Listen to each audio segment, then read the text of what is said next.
Avant d'éterniser les poèmes du Melhoun marocain par l'écriture et la calligraphie, cet art de parler ou de parole, الكلام أو فن القول, était appris et gardé par des حفاظ أو خزانة.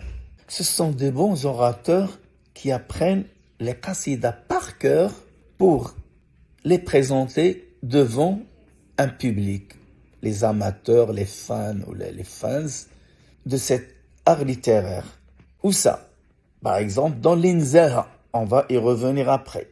Sorte de pique-niques spéciaux, hebdomadaires ou occasionnels, et aussi dans les zaouïas, les confréries, et même dans les mosquées.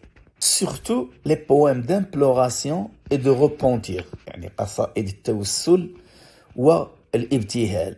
Le contenu ressemble à Oh Allah, oh mon Seigneur, si mes péchés sont immenses, ton pardon est plus grand.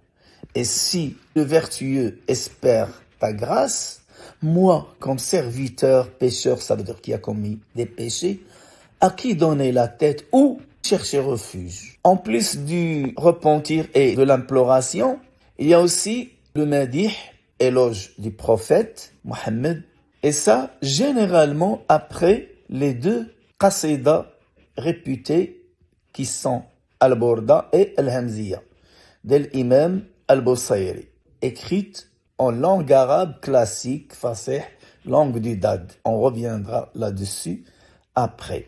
Je cite un petit passage qui donne une idée sur le contenu. Mes yeux ne peuvent pas voir meilleur que toi. Nulle femme n'a enfanté plus beau que toi. Tu es exempt de tout défaut, comme si tu avais été créé quand tu voulais.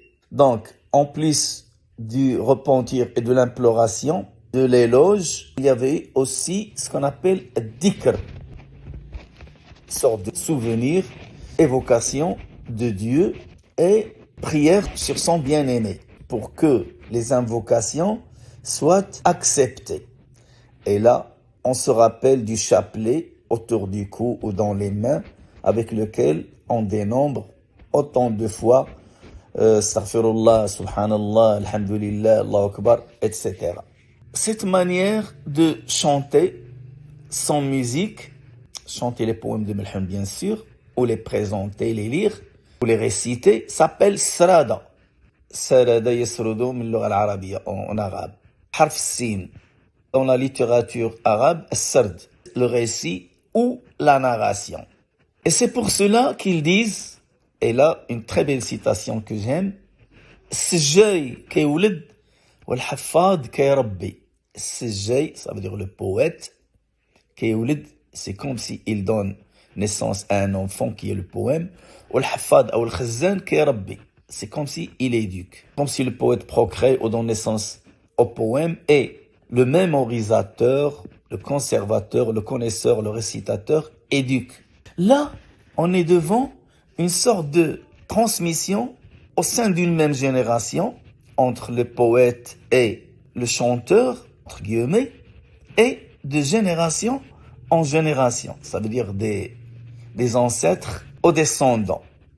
Le prochain podcast sera sur la transformation ou bien comment le récit narratif des qasidas va se transformer en chant ou chanson avec mélodie, avec percussion, avec chanteur et chorale.